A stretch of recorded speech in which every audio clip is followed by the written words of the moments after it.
So Lent is a name that's given to a period of prayer and fasting that precedes Easter, the celebration of the resurrection of Jesus. It's 40 days plus 6 Sundays. And the Christian church celebrates during this time the mystery of Easter. Mostly the emphasis has been on sacrifice, giving up something, showing that we can be strong by giving up desire.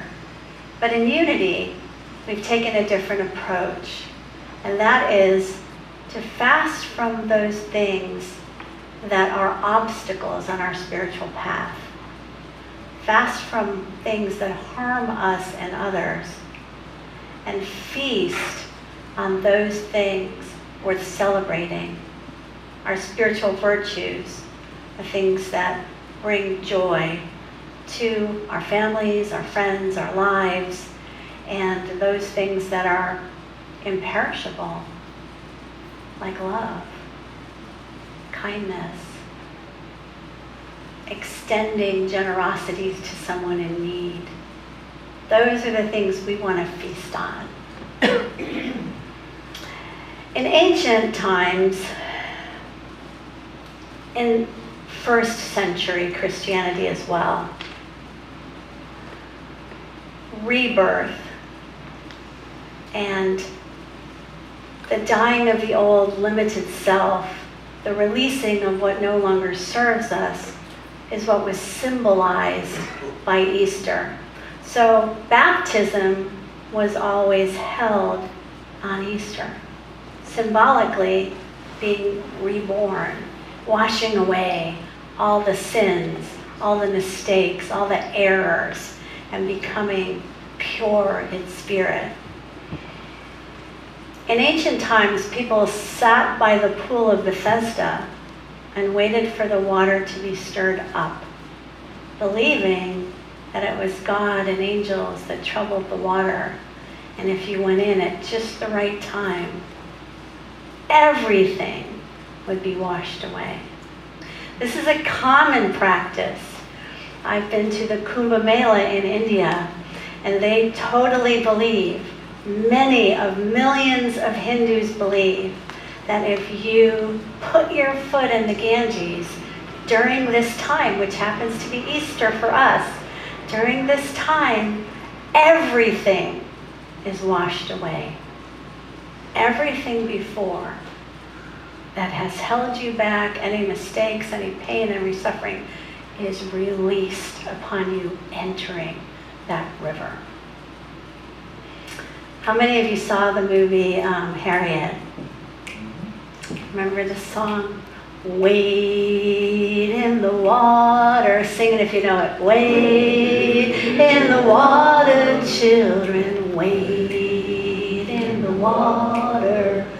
God's gonna trouble the water. One more time. Wade in the water.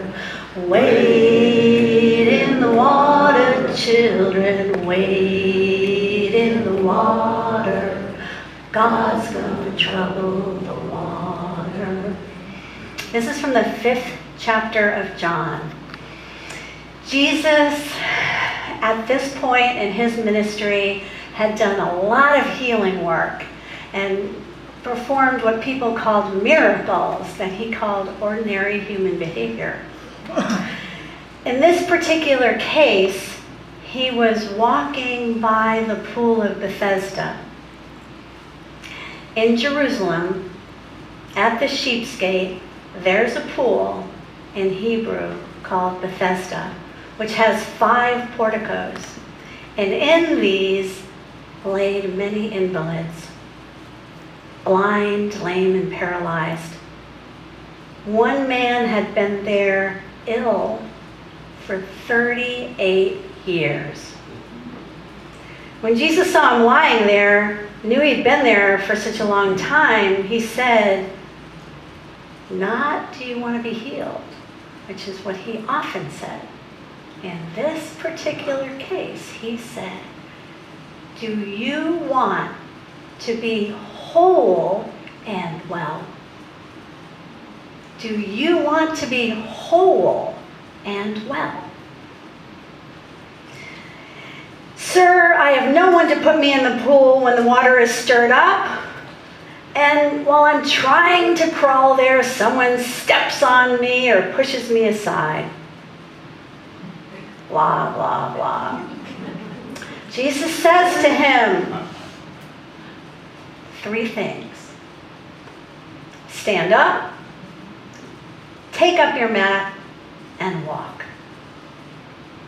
At once, the man was made whole and well, and he took up his mat, and he walked on.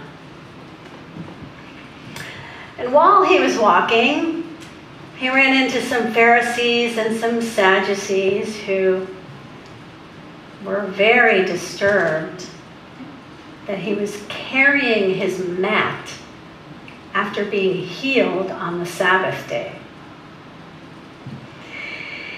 And he actually didn't know who had healed him, so he really couldn't blame it on Jesus. So he just told them that the man that healed him told him to carry his mat. And then he went into the temple, and Jesus was there and said, "Look at you. You have been made well. Go and don't do the same stuff. Don't sin anymore. Don't make the same mistakes so that nothing worse happens to you." And then the Pharisees came in and they saw him with the man and they accused him of healing on the Sabbath day. And he says this really great phrase: "My Father is still working today, and I'm also working." Isn't that great? Yes. Every day is God's day. And every day, you gotta work it. We grow, we change, we evolve, we devolve, we give in, we give up, we start over. It doesn't work unless we work it. So there's 5 pools in Bethesda, just like you have 5 senses that need wholly to be healed. And there are many invalids in Bethesda. There are people who are blind and don't have the eyes to see, and deaf and don't have the ears to hear, and are just plain lame and critical about everything and don't want to do anything. And there are people who are completely paralyzed. They're just stuck in the same behavior. It's insane. They keep doing the same thing over and over again and asking, why is this happening to me? So Jesus says, do you want to be made wholly well? And I keep thinking about that because of all my experiences with healing, with being married to a curandero at one time in my life, to studying with a Buddhist monk who told me that the reason he knew he had a healing gift is because somebody asked him to heal a little girl while he was becoming a monk in the forest. And so he said, why not? So we walked over to the little girl and he prayed and he saw this green light and she was healed. And so from then on, he prayed and he always saw this green light. So he started teaching everybody else about the green light. And actually today there is evidence that our brain is primed. When we see green, our immune system is boosted, our serotonin level is boosted. Actually, green light, thinking green, and seeing pictures of green forests heals us. Some things just come to us, and they're true, because the Spirit lives in us.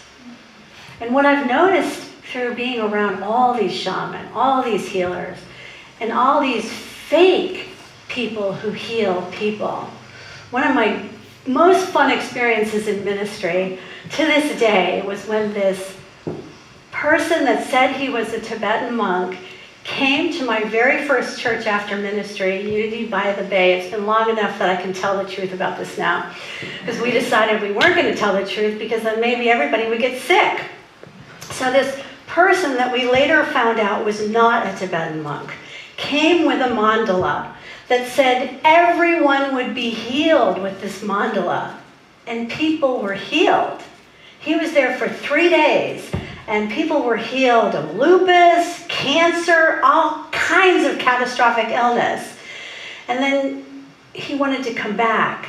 He wanted to charge large sums of money for individual sessions. That's not a Tibetan thing, you know? No price for prayers. Everything's done on a devotional basis. So that was like a red flag for me. So I did some research and found out that actually he was a fake. So the board took this to prayer, and we decided not to tell anyone, you know, just don't invite him back, right? Because just the suggestion of healing and the power of the community, or whatever you want to call it, people were healed, right? So this healing is a mystery. And every healer I have ever known that was a true healer never once accepted any kind of responsibility for the healing, including Jesus. Your faith has made you well.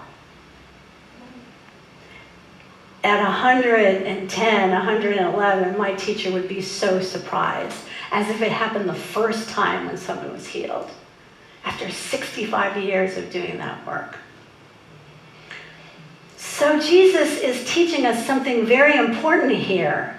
Do you want to be wholly well? Then you have to stand in your power. You have to take up your mat. And you have to walk on. All three things. Because if you're standing in your power, but you're still in the same place, and your mat's on the ground, you just might crawl back into it. Right? It'd be easy to do that when you were discouraged, when you doubted, when things started happening to you that weren't perfect. You just crawl right back into your mat and get sick again, or something worse. So Jesus said, pick up your mat, representing all those things that kept you stuck, and walk forward. Then what's the first thing that happens when you've had, because I believe that healing is both instantaneous and progressive, right?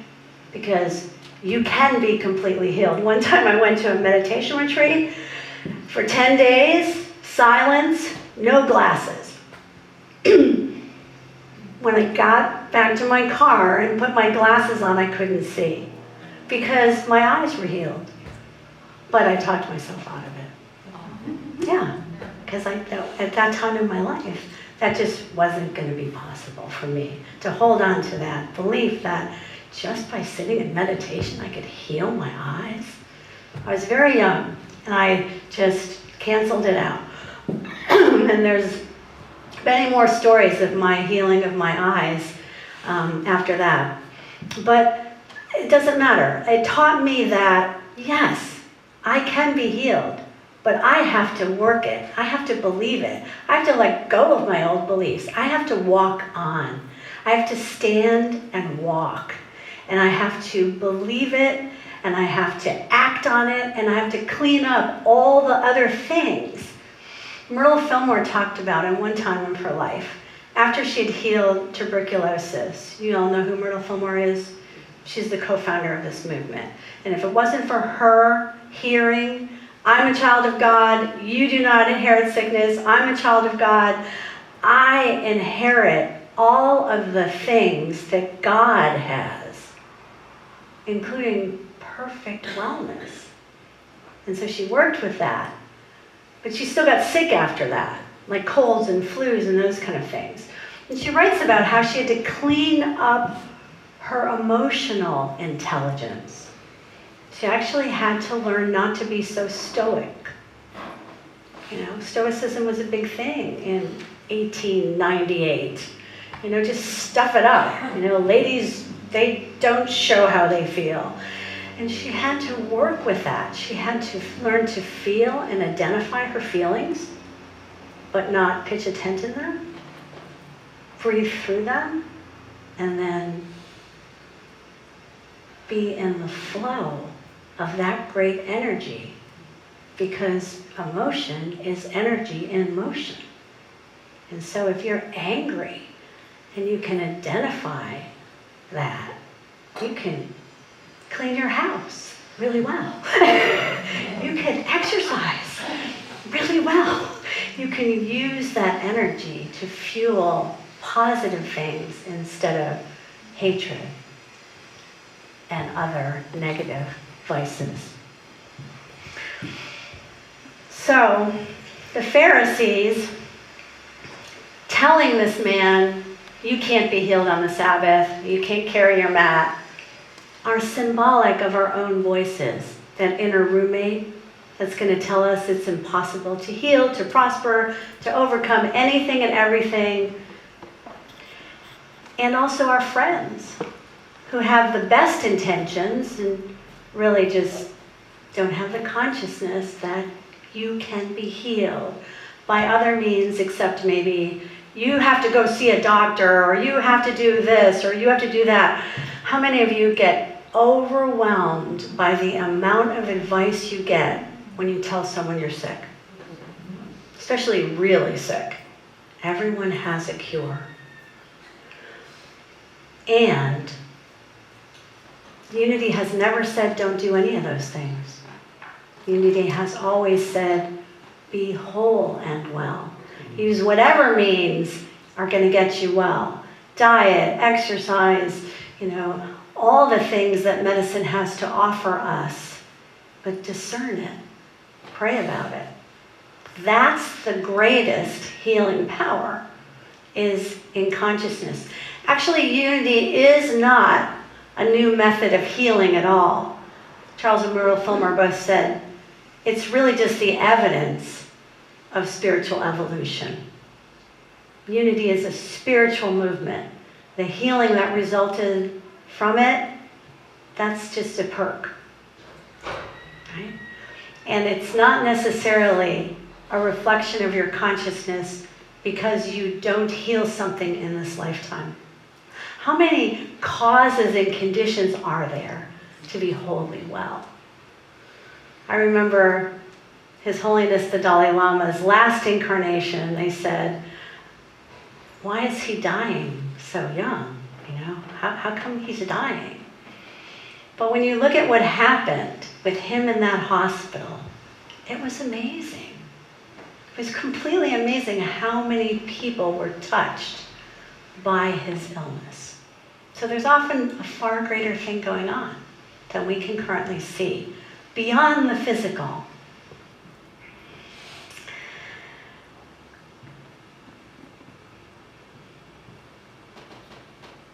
Rumi in the 12th century said this: we are bees, and our body is our honeycomb. We made it. Cell by cell, we made this body.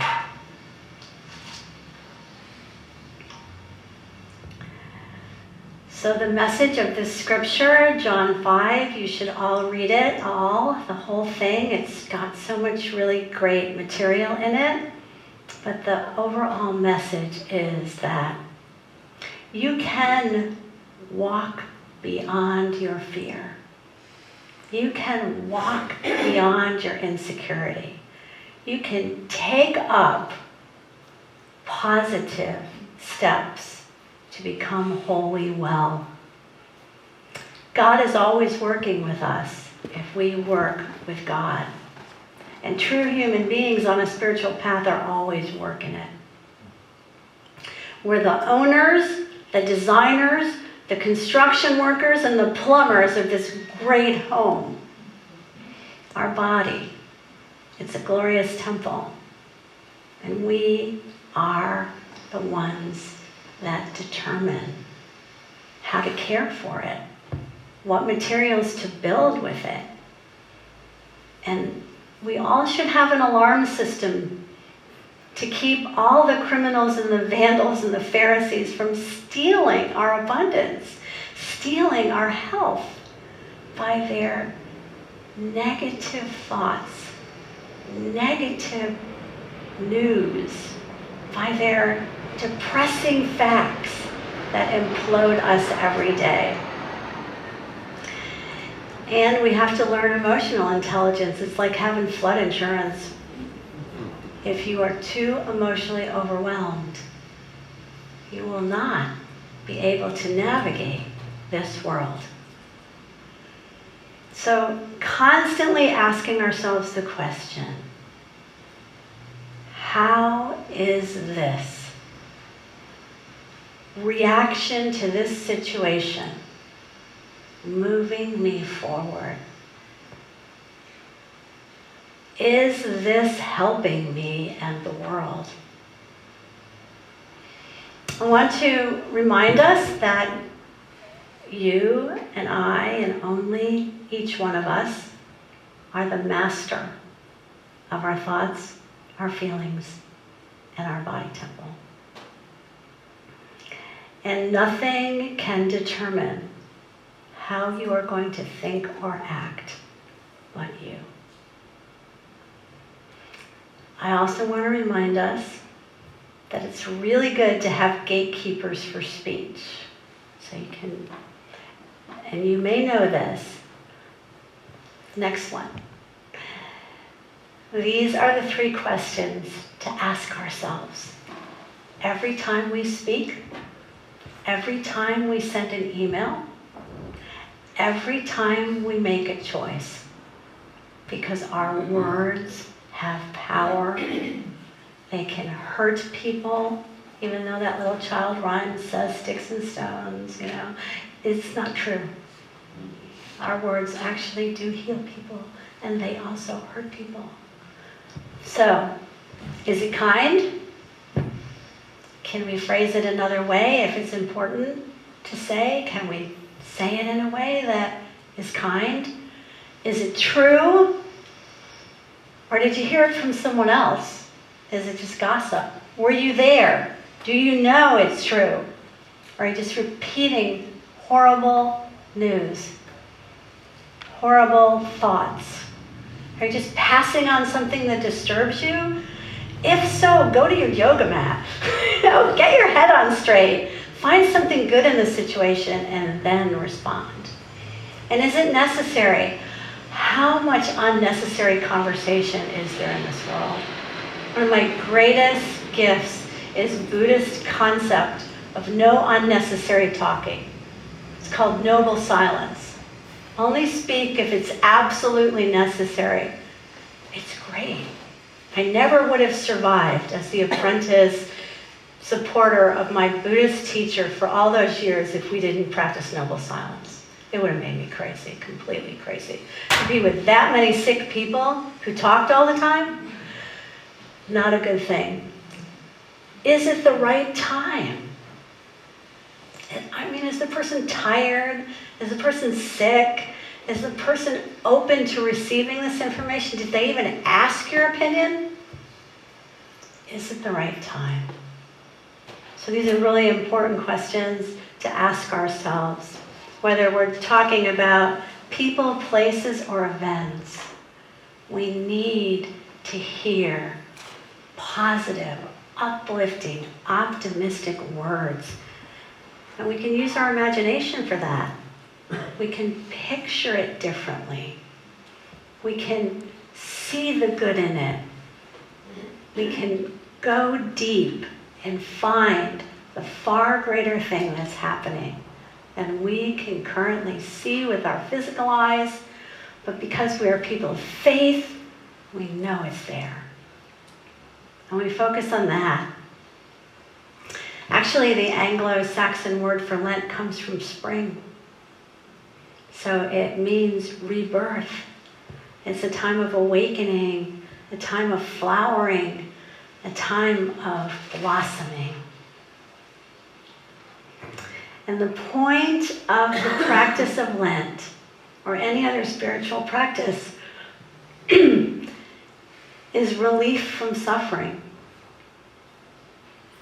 So I'm going to ask Larry and the group to come forward now and to sing an even more awesome version of Wade in the Water.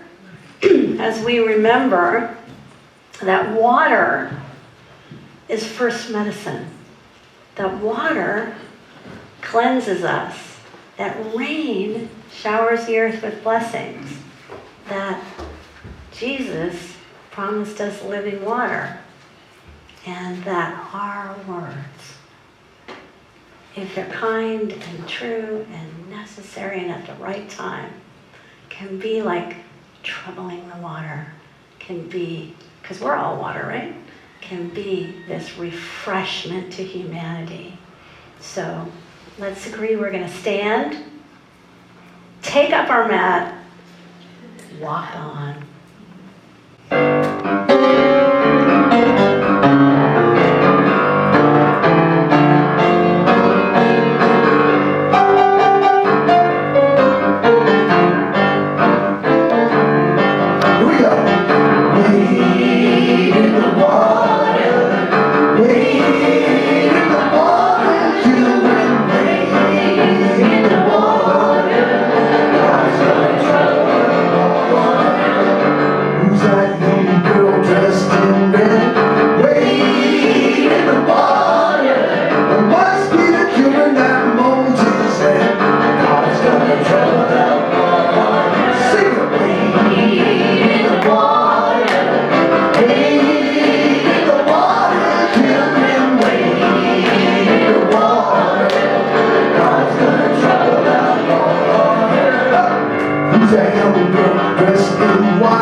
Who's that young girl dressed in blue?